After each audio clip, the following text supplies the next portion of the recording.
de M. Jean Urbaniak à M. le ministre de l'Industrie sur la dévolution des friches industrielles appartenant au Charbonnage de France. La parole est à M. Jean Urbaniak. Merci, Monsieur le Président. Monsieur le ministre de l'Industrie, il y a 48 heures, vous étiez présent dans le département du Nord et notamment à l'école des mines de Douai où vous avez évoqué la création prochaine du Centre national de recherche sur les sites et sols pollués.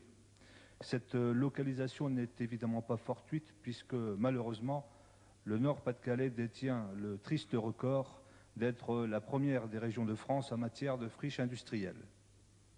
Or, sur les 10 000 hectares recensés, plus de la moitié relèvent des conséquences de l'exploitation charbonnière qui a lourdement endommagé les paysages, dégradé les sols et a entraîné d'importants désordres géologiques et hydrologiques.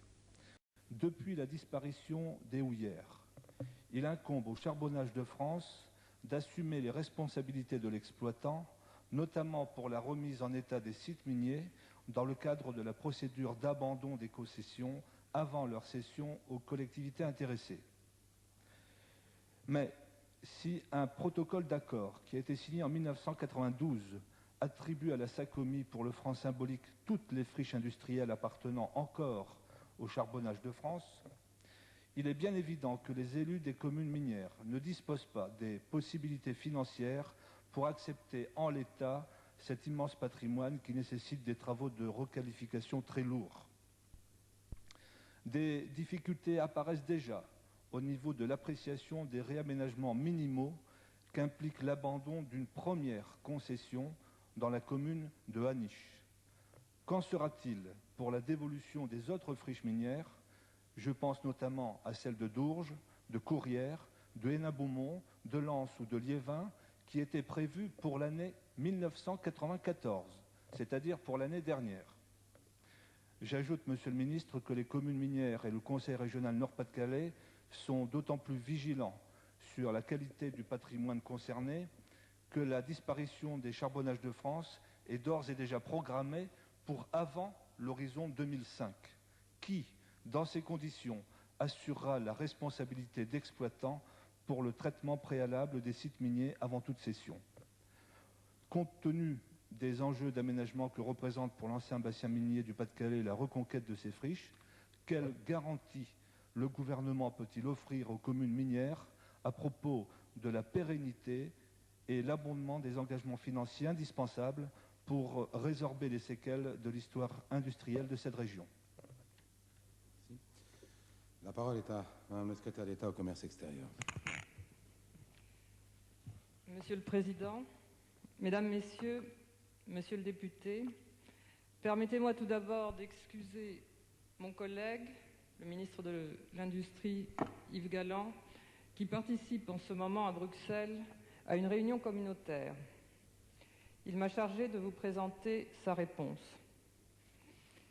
Vous l'avez interrogé sur les mesures qu'il envisage de prendre afin de garantir aux communes minières la prise en charge par les Charbonnages de France des travaux de requalification des friches industrielles et des sites dégradés avant leur cession aux collectivités locales.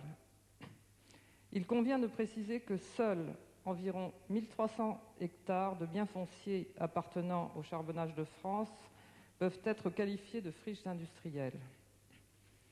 Ce sont ces terrains, à l'exclusion de tout autre, qui sont visés par le protocole d'accord du 4 mars 1992.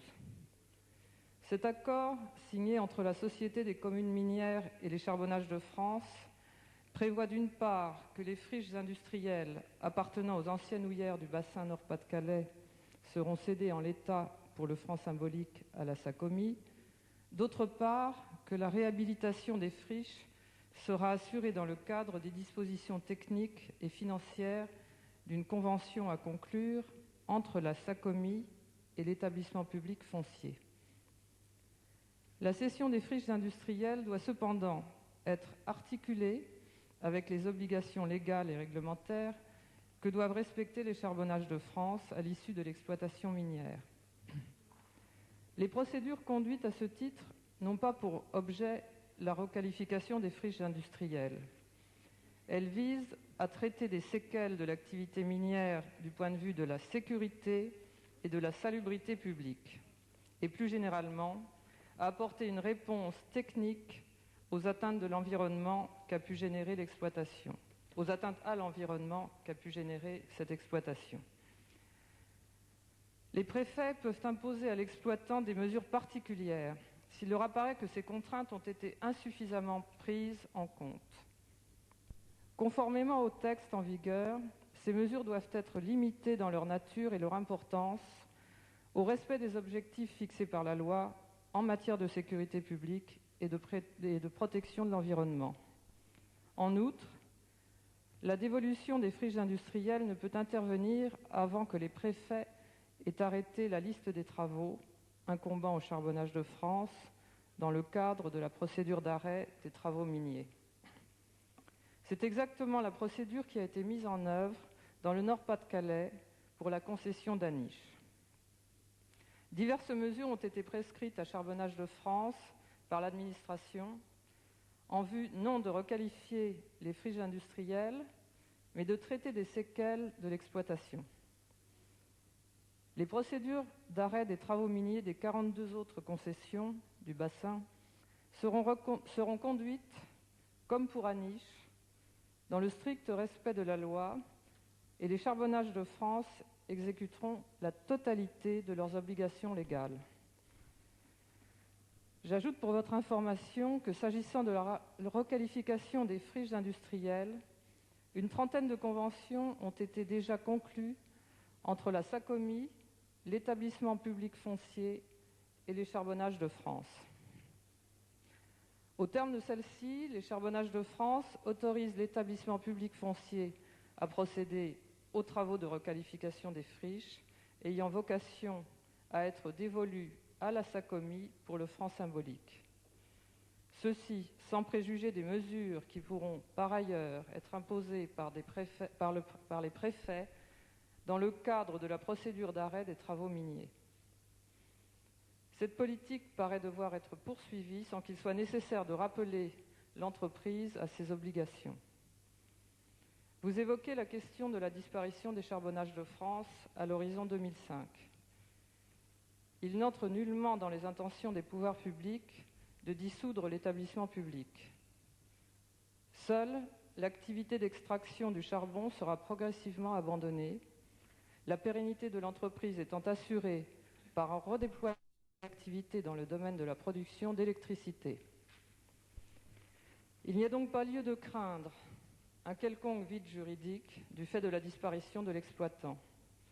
Cette hypothèse est d'autant plus à exclure que le nouveau code minier précise qu'en cas de défaillance ou de disparition de l'exploitant, l'ensemble de ses droits et obligations est transféré à l'État. Merci. Monsieur Urbaniak, souhaitez-vous